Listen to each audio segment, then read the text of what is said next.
Olá, pessoal. Boa noite a todos. Estamos começando mais um encontro.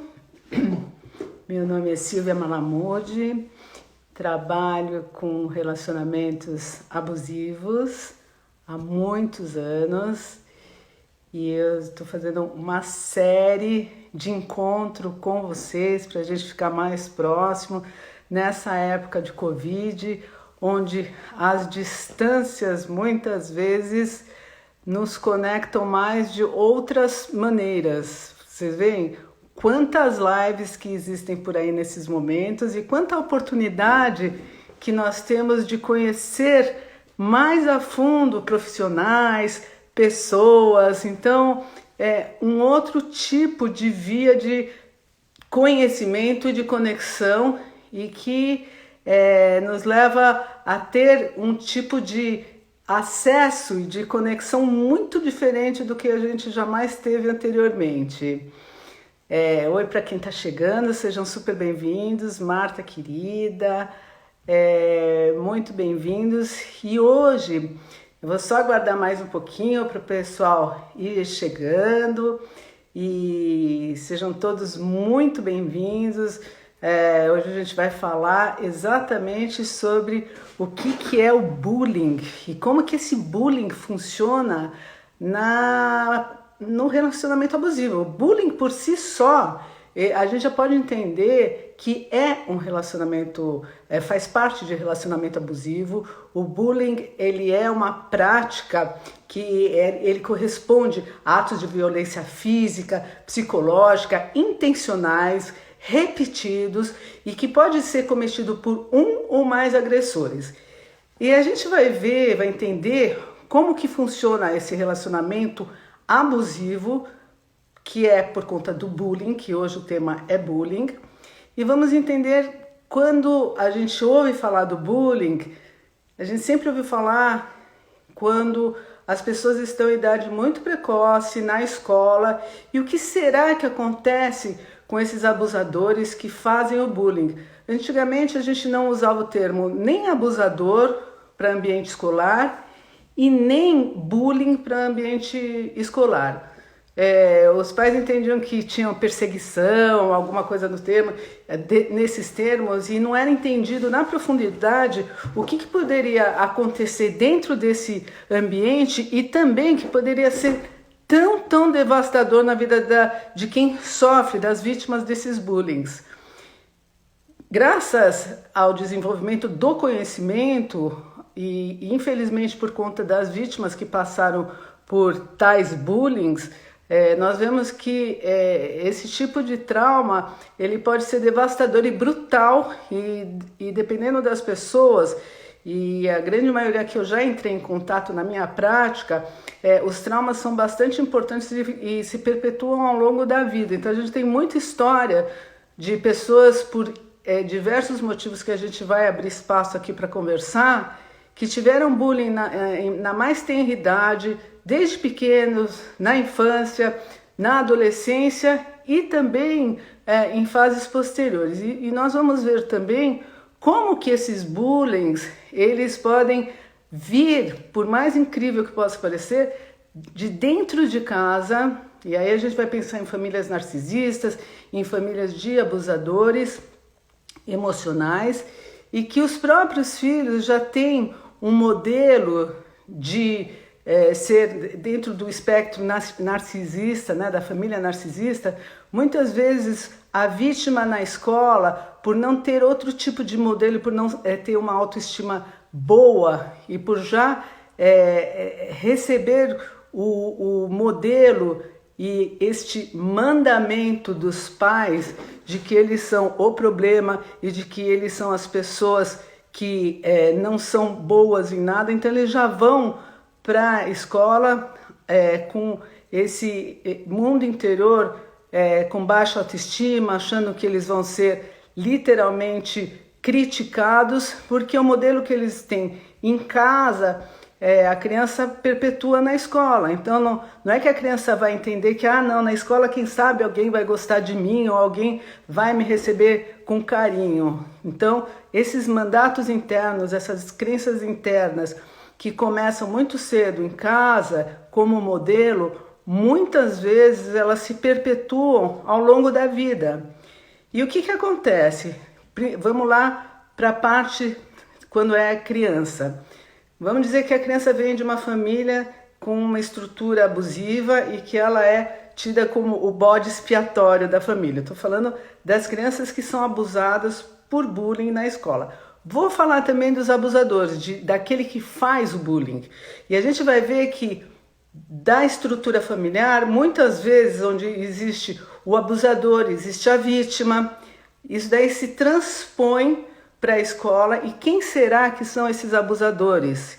E por que será que existem abusadores, que são as pessoas que fazem bullying, e que eles têm os aliados que fazem bullying também? O que será que acontecem nesse universo infantil? Tá travando para vocês aí? Porque eu tô com uma informação que tá travando. Tá dando para ouvir? O que será que acontece com esse ambiente escolar, aonde existem também esses amigos dos abusadores e que eles se perpetuam no abuso, são aliados, né? O que acontece? Então vamos lá.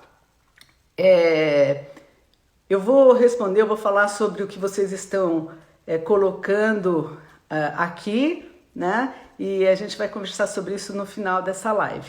Vou rever tudo, vou responder para todos, tá bom? Então, se com alguém aí estiver travando, aqui a minha conexão hoje está muito boa, então eu peço por favor que vocês verifiquem a conexão de vocês. Paulo, seja bem-vindo, Tereza, sejam todos super bem-vindos. Késia, querida, sexta-feira nós vamos estar juntas, né? Eu vou fazer live com a Késia, então eu já vou falar sobre tudo isso. Então, o que acontece? Essas famílias que têm a ordem narcísica, que elas precisam do bode expiatório. O bode expiatório, quem é o bode expiatório? O bode expiatório é o depositário de todo aspecto negativo que a figura narcísica precisa projetar para ela continuar sendo a bacana da história. Então esse mundo interno mal resolvido dela, ela vai infelizmente, no caso de mãe, de pai, vão projetar em algum dos filhos ou em um único filho, ou às vezes às vezes vão transitando, vão mudando de figuras. Muito bem, vou falar um pouquinho mais daqui a pouco sobre os papéis que existem nas famílias narcisistas, mas agora eu quero dar um salto para o início da vida social das crianças na escola e quando saem de lares abusivos, e depois eu vou falar do bullying dentro das famílias abusivas também. Muito bem, então, o que acontece? A criança já vai com uma autoestima baixa e ela já vai com uma timidez ou já vai com mal-estar sobre a própria aceitação. O que acontece na escola com esses abusadores, quando existem abusadores, quando existem as pessoas que fazem bullying? Muitas vezes, esses mesmos, eles já vêm de famílias onde existe o aspecto de violência, onde muitas vezes eles próprios sofrem a violência dentro de casa, ou assistem violência dentro de casa. E quando eu falo violência, não necessariamente precisa ser uma violência física. Pode ser briga entre casais, pode ser briga entre a família inteira, mas eles presenciam, muitas vezes eles são os destinatários do escoamento agressivo familiar também. E o que eles vão fazer com esse quantum de retraimento, onde eles não podem reclamar de nada, onde eles são agredidos ou onde a cultura é da agressão? Eles vão viver o modelo, tudo que está reprimido neles, eles podem viver naquele que é o fraco. E no caso, quem seria o fraco na escola? Para esses abusadores, que a maioria das vezes já tem uma tendência perversa. E por que eu vou falar que esses abusadores têm uma tendência de perversidade? Porque a perversão, ela acontece nos bastidores. Por que nos bastidores? Porque esses meninos, mesmo que na mais tenra idade, eles já sabem, eles já entendem que existe uma lei punitiva na escola. E que se eles tiverem atitudes muito agressivas ou médio agressivas, que são fora do contexto educacional, do contexto social, que eles vão ser repreendidos. Então, por eles saberem disso, o que eles vão fazer e como que eles vão atuar? Eles vão atuar nos bastidores, eles vão atuar silenciosamente e vão infringir toda a agressividade, toda a perversidade naquele que eles perceberem que é o mais fraco, o mais frágil, né? Aquele que tem autoestima baixa, o mais tímido da classe. E o pior também, aliás, tudo é pior, né? O alvo desses abusadores, desses que fazem bullying também, diz respeito às pessoas que são diferentes do todo da classe. Então, se existe alguma diferença, tanto física, o tido que a gente é totalmente contra o preconceito. Então, qualquer ponto que possa servir para ativação de um preconceito, eles vão ser os primeiros a detonarem, quer seja com apelidos, quer seja com recados, quer seja com atitudes brutais. E muitas vezes esses próprios abusadores, além de saírem de famílias totalmente disfuncionais no sentido da agressividade, muitas vezes eles são aqueles que têm um incentivo, inclusive narcísico. Então são filhos que não têm noção de qual é o limite entre o eu e o outro. Então, quando existe mais espaço, eles são aqueles que ocupam o espaço de todos, aqueles que querem chamar atenção e aqueles que precisam ser enaltecidos, e infelizmente esses buscam ser enaltecidos pela turma e pelo grupo, pela agressividade. Então é dramático esse tipo de movimento perverso que acontece nos bastidores. O que eu estou querendo dizer para vocês é que existem várias fontes que fazem esses abusadores, esses pequenos abusadores perversos atuarem do jeito que eles atuam. Muito bem. O que acontece com os colegas que aderem ao bullying? Porque muitas vezes esses colegas, esses amiguinhos de classe, eles não têm esse perfil acordado, eles estão vivendo o dia a dia deles e não tem essa chama abusiva, e de repente, por que será que eles entram na onda deste abusador?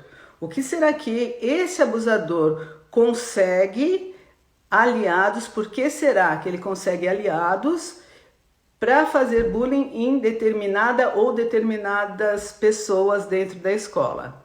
Então a gente vai para algumas variáveis. Primeiro, porque as crianças precisam de se sentirem, como todos nós, num lugar de pertencimento. Então, existe um acuamento, e um acuamento confrontativo, de que se você não fizer parte do grupo dos mais fortes, você vai vai sofrer tanto bullying ou retaliação quanto este outro. Então, eles, pelo exemplo negativo e assustador, eles conseguem sim aliados. E eles também conseguem despertar partes semi-adormecidas dessas crianças que estão dentro do mesmo perfil, mas que poderiam não desenvolver esse tipo de comportamento abusivo.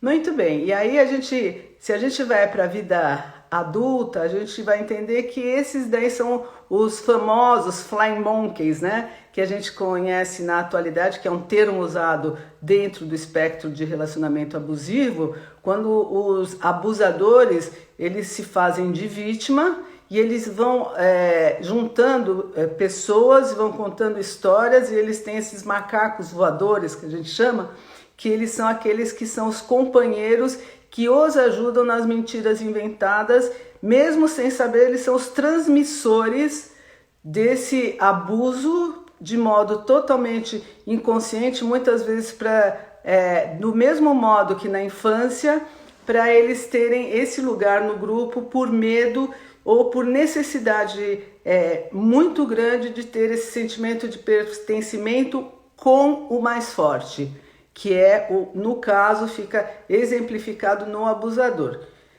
E por que isso, gente? Por que eles ficam nessa questão com o abusador?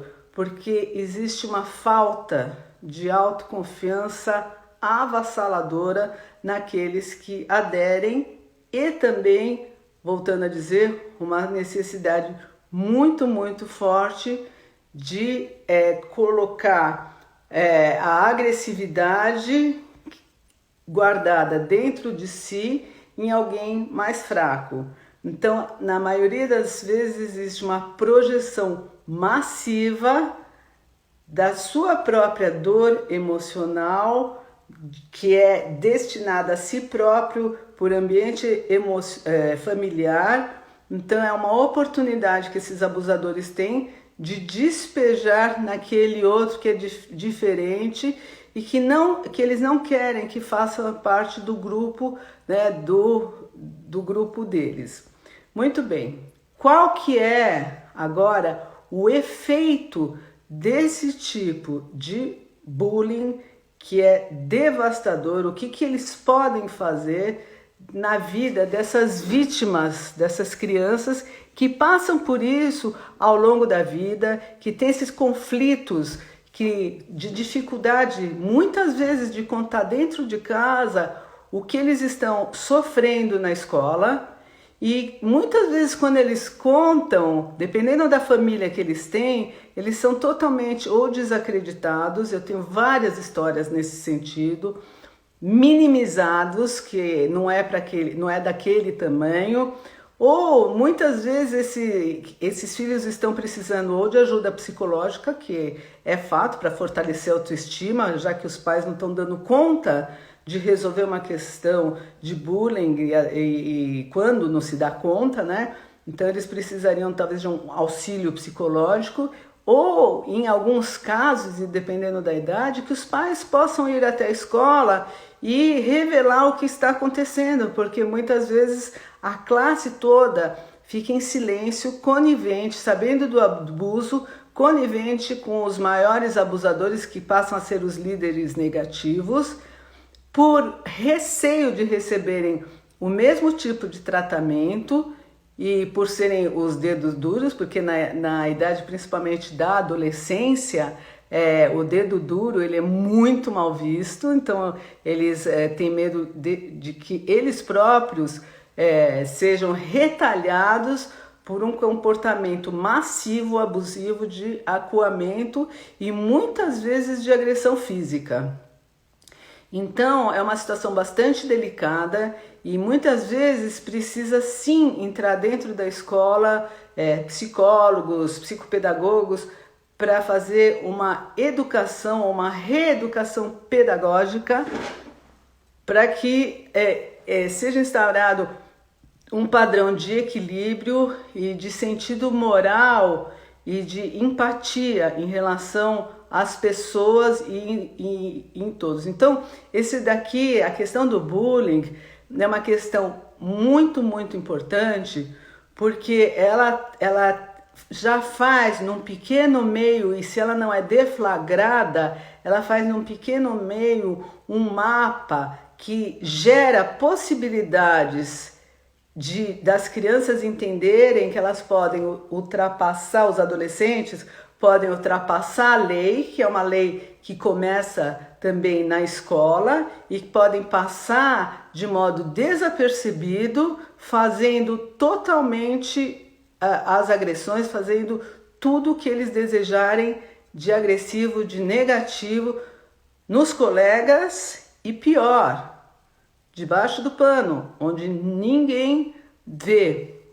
E eu tenho alguns pacientes, não poucos, que passaram por essas questões de bullying por N motivos, que eles sofreram com apelidos, sofreram com agressões físicas e eles tiveram pouco ou nada de suportabilidade dentro de anos de escola, onde essas situações foram devastadoras.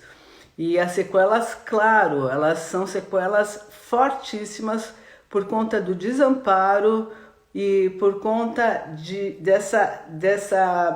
desse abuso generalizado que acontece dentro de ambiente escolar. Ainda bem que hoje as pessoas estão mais despertas, os professores estão mais despertos, mas ainda assim é importante que haja uma pesquisa bem clara para saber sempre o que acontece dentro desses ambientes escolares.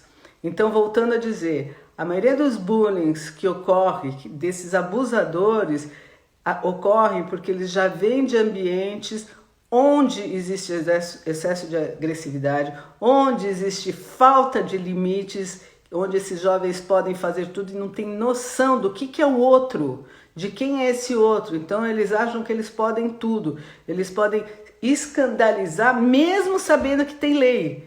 Então assim, eles estão acima da lei no sentido de fazer debaixo da lei, sem que ninguém veja. Então eles sabem que a lei existe, mas eles podem mais do que a lei, porque eles vão ainda fazer escondidos da lei. Essa é a característica perversa dos adolescentes que estão fazendo bullying. E lembrando que isso daí começa na mais tenra idade. Isso daí já começa quando a criança é muito pequena.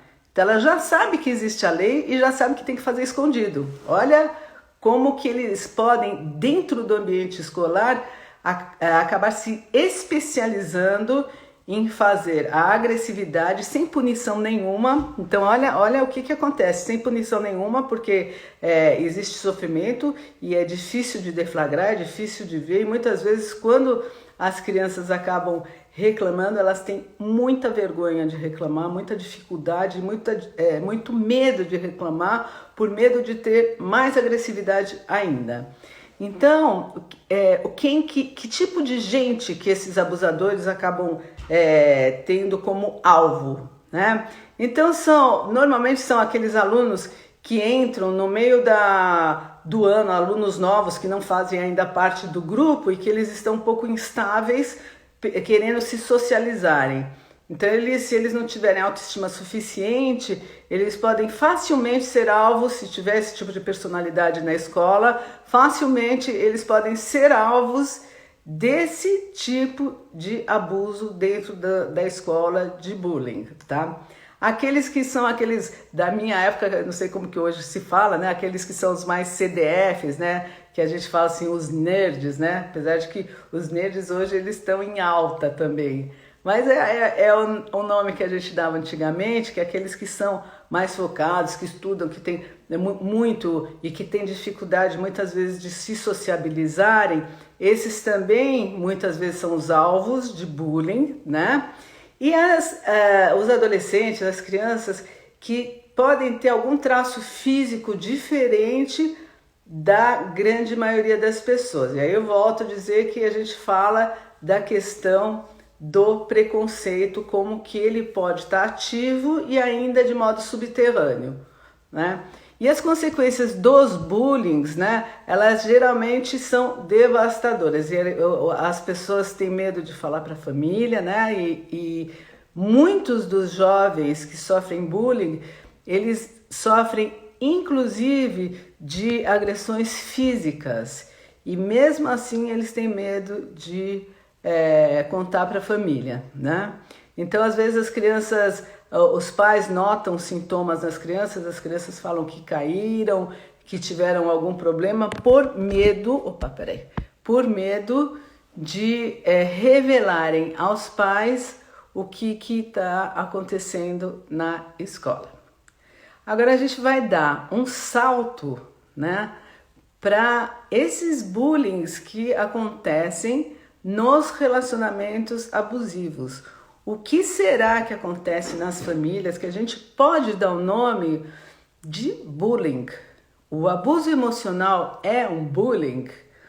Depende, porque existe um abuso emocional que é uma manipulação que ela funciona em detrimento de toda a identidade, que a gente vem falando aqui ao longo do tempo, em detrimento de toda a identidade da pessoa que é vítima do abusador. Mas existe também dentro das famílias o bullying propriamente dito, que vamos dar um exemplo aqui. Quando existe a família narcísica, o que acontece? Vamos dizer que tem o pai, a mãe, um dos dois é o narcisista perverso, ou ambos são os narcisistas perversos, e eles, o que eles vão precisar para eles funcionarem dentro do narcisismo deles e serem alimentados nessa magnanimidade que eles precisam tanto? Eles vão escolher dentro das crias, dos próprios filhos que eles têm em função de enaltecerem eles, de fazerem parte da família perfeita, seja o que for que os motivou a ter esses filhos, eles vão ser obrigados como modelos a cumprirem determinados papéis para que esse fluxo narcísico seja alimentado dos pais. Muito bem. Então, o que costuma acontecer? Vamos dizer que é uma família, vou sugerir que tem 3 filhos, mas mesmo se tiver um filho só, vai existir uma projeção de alguma dessas variáveis dentro desse espectro que eu vou falar agora para vocês. Então, vamos dizer que existe 3 filhos. Um filho é a criança dourada, a Golden Child, que é a criança onde é projetado todo a identificação narcísica. Então ela vai ser a melhor de todas, não vai ter defeito nenhum. Muitas mães fazem desses filhos, quando são homens, aquele incesto emocional, porque eles são os maridos substitutos e em detrimento do próprio marido, e tem muita história para falar sobre isso. Mas existe, independente desse tipo de arranjo, continuando a ser a criança dourada, é a criança que em absoluto tem defeito, é a criança que existe uma diferenciação grande da educação que esses pais dão para esse filho e que dão para os outros filhos. Por quê? Porque não tem limites para esses. Existe um elogio massivo em cima desse filho, que é o filho escolhido para ser o filho dourado. Muito bem. A segunda variável de filho que os pais projetam vai ser exatamente, e não precisa ser nessa ordem, isso que eu quero dizer e vou explicar um pouco melhor depois, que vai ser o filho que a gente dá o nome de bode expiatório e que vai ser toda a projeção negativa desse lado obscuro, onde os pais precisam se enaltecer tendo o contraponto do péssimo. Então eles são os ótimos e o péssimo está aqui fora deles, não dentro deles. Normalmente as pessoas têm coisas boas e ruins dentro de si, né? Que elas, de acordo com as crenças, elas podem achar e podem entender que determinado funcionamento delas é ruim. Por exemplo, se eu sou mais agressivo, eu sou uma pessoa ruim. E não faz a leitura de qualquer tipo de aspecto que seja negativo, no caso do narcisismo, para esse tipo de funcionamento. Então alguém tem que fazer parte do defeito que a pessoa pode ter, mas é projetado no outro, e quanto mais o outro aparece como um ser defeituoso, mais eu sou magnânimo. Então, um dos filhos sempre é escolhido como bode expiatório e ele vai receber ao longo da vida inúmeras críticas sobre o funcionamento dele. Nunca os pais vão estar satisfeitos. Muito bem. E aí vai todo um tipo de funcionamento desses filhos que são os bodes expiatórios, de funcionamento desses filhos que são obrigados e também são vítimas, porque eles têm a projeção narcísica, são as crianças de ouro, mas eles também são vítimas e eles não podem nem entrar em contato com outras questões a não ser serem os perfeitos e os magnânimos também. E além disso, existe o filho que é negligenciado. Aí que é, né? Esse filho negligenciado, ele nem existe nessa família. É como se ele passasse em brancas nuvens. Ninguém nem atribui nada a esse filho. Então existe um filho que ele é totalmente negligenciado. Tá lá como se não estivesse. Mas todos vão funcionar como um enaltecimento e uma dependência dessa mãe ou desse pai, para eles terem um sustento de vida através da conexão afetiva.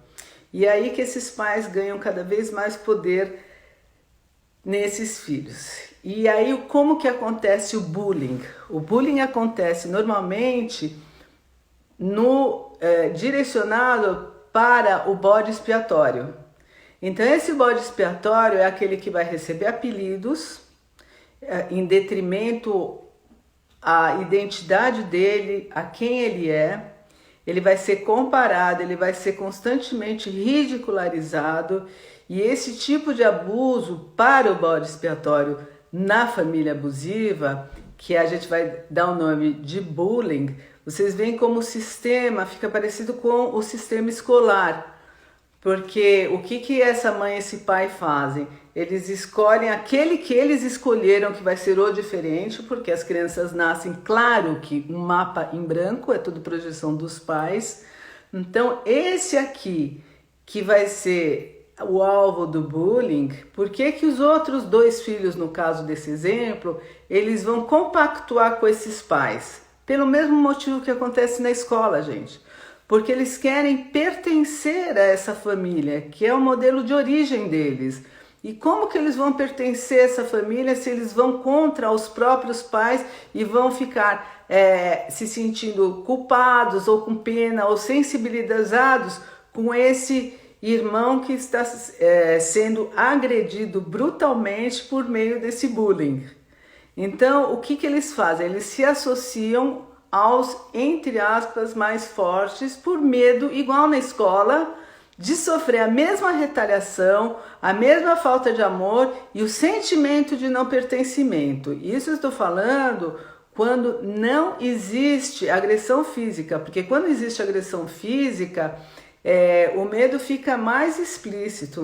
Eu me lembro de uma família X que eu atendi, lembrando que isso sempre é redimensionado e não é especificamente, e que esse filho que era bode expiatório, ele sofria as consequências aí desses maus tratos, mas que essa mãe entrava nesse processo de ira narcísica e ela tinha vontade assim de... o pai não estava, então ela ficava totalmente desmedida e ela agredia fisicamente os 3 filhos. Então, como esse era o bode expiatório, os filhos se trancavam no banheiro e enquanto não saísse essa mãe não ia sossegar. Então eles faziam de tudo para colocar esse bode expiatório para fora do banheiro, para só ele apanhar, porque era o que era culpado de tudo mesmo, né? Na cabeça dessa mãe e pelo desejo, pela necessidade de se sentirem pertencendo nesse ambiente familiar. Mas o que acontece? Dificilmente essa criança que é o bode expiatório, ela dá conta de ser o agressor que faz o bullying da escola. Muito difícil, porque essa criança já está com a autoestima tão baixa que ela já vai com esse mesmo modelo para a escola, de baixa autoestima, de achar que é defeituoso. Todos são crenças que foram colocadas dentro de casa e que ele já vai não se sentindo pertencendo e mal ajeitado, por mais que ele queira agradar esses pais, porque ele quer agradar para receber um pouco do afeto. E muitas vezes eles caem na rede desses abusadores, que eles fazem a mesma história do que eles tiveram dentro da própria casa, que são esses filhos que são obrigados, né, a acuar ou compactuar com essa ira desses pais, ou essa projeção negativa nos filhos. Eles vão se perpetuar dentro da escola fazendo o mesmo com as pessoas que já vêm de uma maneira mais tímida, com mais baixa autoestima, mais diferente. Então, essas situações, elas saem de dentro do lar, né, e elas transmigram para a escola. Agora, imaginem vocês e esse tipo de situação quando se as crianças crescem, se os adolescentes crescem, saem de lares abusivos que dão esse tipo de referência, e os lares abusivos, eles fazem isso por debaixo do pano também, porque eles sabem que fora de casa, como eles são narcisistas, eles vão precisar sair muito bem na fita. Então eles vão mostrar que são a família perfeita, a família ideal. Quando dá o salto para a escola, esse tipo de comportamento que fica debaixo do pano, ele continua com os abusadores. Então imaginem vocês que esses abusadores, eles vão para a idade adulta com esse tipo de referência, muitos deles achando que pela agressividade ou pela contravenção escondida, eles vão ganhar muita coisa na vida. Então, se eles forem daqueles estilos perversos, eles vão precisar efetivamente serem deflagrados, e a vida ao longo do tempo, ela costuma fazer isso com as pessoas, as verdades acabam sendo reveladas. Mas muitas vezes são esses que acabam sendo os novos abusadores de relacionamentos abusivos da nossa atualidade, por exemplo, certo? Agora, essas vítimas de bullying, tanto dentro do lar, que existe esse comportamento abusivo para com elas, tanto nas escolas, e eu volto a dizer, normalmente é o bode expiatório, mas muitas vezes também não é. A criança negligenciada, ela também pode sofrer bullying, e também esses jovens que que entram na escola no meio do período, que eles precisam se sociabilizar, como eu já falei logo no início. Ou aqueles que são os mais estudiosos e que causam inveja nos outros, e que esses outros que não são tão potentes, mas eles vão com a potência física, pelo ato da inveja, eles vão arrumar algum motivo para fazer o bullying, que é o mesmo que acontece no lar onde o narcisismo impera, porque eu tenho que me sobressair, vocês vão ficar por baixo, vocês vão brigar entre si, eu vou dividir meus filhos para governar. Então dificilmente esses filhos de abusadores, eles conseguem ser amigos, porque existe um controle e uma fofoca dessa mãe, desse pai, a ponto de fazer com que esses filhos sejam eternos inimigos, para que o olhar seja apenas e tão somente para essa mãe, para esse pai magnânimo. Mas isso aqui não fica só aqui, né? Isso daqui se reproduz em outros lugares enquanto as pessoas não despertam. Por isso mesmo que eu faço questão de fazer essas lives, para ajudar as pessoas a despertarem, para pensar assim, olha, eu estou vendo que isso daí pode estar acontecendo na escola. Será que meu filho chega de um determinado jeito? Será que pode ter algo nesse sentido? O que eu posso fazer? Posso ir na escola? Posso sugerir um tipo de psicopedagogia para ajudar a despertar todos os jovens? É interessante, eu acho que isso é psicoeducação, isso vale muito, até porque lá na frente isso daí se reproduz em todas as áreas da vida, na parte de religiosa, na parte de clubes, sociedades, política. Então a gente vai ver que isso daí é avassalador, ele entra em rede e de um jeito abrupto, onde as pessoas pensam em si próprias e esquecem que existe o outro, que também pode estar sofrendo e que também é tão humano quanto ele. Então é um adoecimento que pode ocorrer de forma generalizada. Eu vou só dar um salto agora para falar mais um pouco sobre as pessoas que sofreram esse tipo de bullying na escola, dentro dos lares, onde eles são totalmente depreciados, as sequelas que podem acontecer, que muitos desses não se esquecem ao longo da vida o quanto e o tanto que sofreram na área da escola, né, desde a escola, ou ao longo da vida em outras diversas situações. Então, essas sequelas, elas ficam bastante fortes, elas precisam ser altamente trabalhadas em terapia, e isso tem que ser trabalhado para que exista uma desidentificação de todos os gatilhos que fazem as pessoas retomarem essa mesma sensação, quer seja por intermédio de sono, de sonhos, de reatividade, e essas reatividades muitas vezes podem ser, de repente, estados agressivos de situações que sequer são agressivas, mas as pessoas já ficam antenadas com persecutório, e também por um estado depressivo que exacerba essa sensação de inibição e de falta de pertencimento, de falta de lugar no mundo, certo?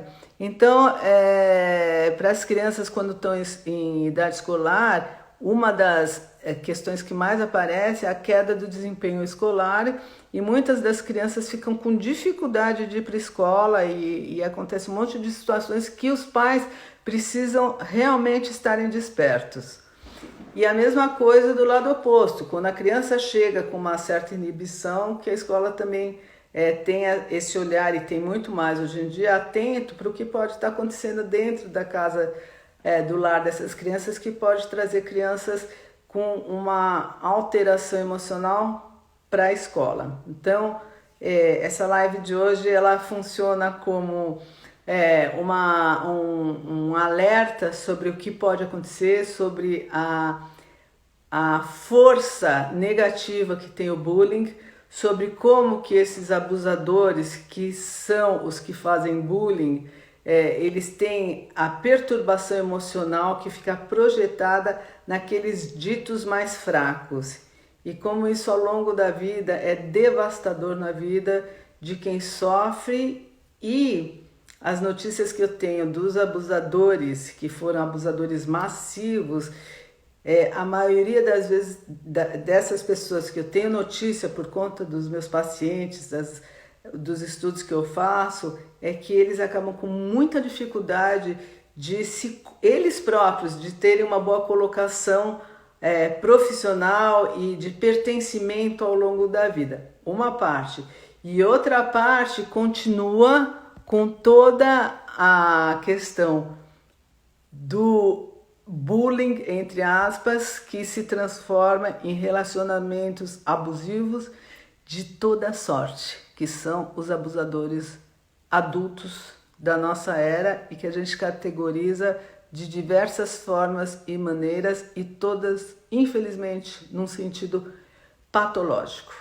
Então, é isso que eu quero passar para vocês hoje, para ajudar numa possibilidade de despertamento dessas variáveis que existem na vida de todos nós. Tá bom?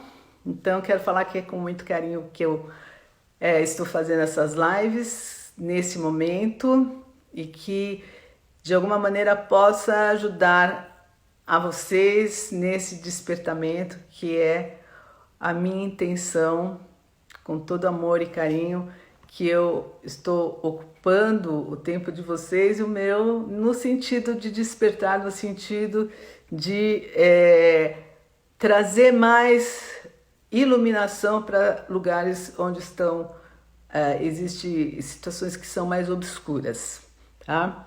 Eu vou dar uma olhada aqui das pessoas. Verdade, algumas escolas, a maioria não tem tanto preparo para esse tipo de violência, é fato. E mesmo assim, quem vem de casa onde tem relacionamento abusivo ou se está entrando em contato agora, de prestar atenção que existe o bullying, existe o maltrato, a gente está falando de bullying, mas realmente é um maltrato e é muito, muito difícil se você não tem conhecimento sobre o que é. Então você fala assim, puxa vida, realmente eu estou vivendo há muitos anos dentro da minha própria família, dentro de um relacionamento abusivo e eu nem me dava conta. Então a pessoa começa a estudar, começa a perceber o que é um relacionamento abusivo e muitas vezes ela leva um susto de perceber que ela viveu a vida toda com um viés de percepção sobre si mesma e sobre a própria família. Então, gente, é tempo de despertar. É esse que é o ponto. É tempo de despertar. É tempo da gente poder viver no nosso melhor. Existe sim o bullying aqui respondendo entre irmãos e eu abordei um pouco que esse bullying entre irmãos ele vem muito de situações mal resolvidas entre os pais, quando os pais não conseguem lidar também direito com os ciúmes, que é natural que existe entre os irmãos, e também quando não existe clareza sobre, sim, você pode sentir ciúmes, mas ainda assim ele é seu irmão, então você vai dar conta de sentir o que você está sentindo e começar a lidar com esse irmão que está aí. E também quando os pais são permissivos para esse tipo de bullying entre os irmãos, porque é uma família narcisista que um precisa estar em detrimento do outro para o funcionamento equivocado dessa família. O filho de ouro pode vir a desenvolver uma personalidade borderline? Pode. Aliás, uma das coisas mais comuns que eu tenho visto é não só os filhos de ouro, né? Mas também não o bode expiatório eu não vi nesse tipo de comportamento, mas eu vi o filho de ouro, o filho negligenciado. Existe um grande desenvolvimento de pessoas com espectro borderline dentro das famílias onde o narcisismo perverso impera. Tá? Então, o filho negligenciado na escola, ele muitas vezes, o que eu vejo, ou ele se identifica, ele é o que está realmente no meio. Então, ou ele é o que é abusado e ele precisa de uma nomeação de saber que lugar que ele vai ocupar, ou ele, que o que eu vejo acontecer muito, ele fica bem identificado, assim, ele prefere se identificar com o agressor, por mais que ele seja negligente, ele vai introjetando todo esse ambiente de agressividade e ele, na maioria das vezes, ele fica mais identificado, ele mimetiza, né, com esse comportamento abusivo, até porque precisa ficar entre os mais fortes para não ser engolido, então é aquilo lá, salve-se quem puder. Quando é um filho só, aí existe uma variável de comportamento dessas mães abusivas e dependendo desses pais, então dependendo do tipo de projeção, ele pode ser um filho negligenciado versus bode expiatório, tá? Ou o filho de ouro. Mas o que eu mais vejo é o bode expiatório / negligenciado, tá? Mas também já vi vários casos do filho de ouro. Então aí vai depender de que tipo de projeção que essa mãe narcisista vai fazer, desses pais vão fazer, e como que vai ser o momento psicológico deles, o que eles vão projetar nesses filhos. Como filha única de uma mãe narcisista solteira, digo que bode expiatório. É o mais comum, realmente é o mais comum.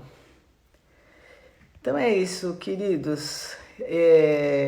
Eu vou me despedindo de vocês e na semana que vem a gente vai estar com um outro tema que eu desejo que seja interessante para vocês. Um super beijo e até terça que vem.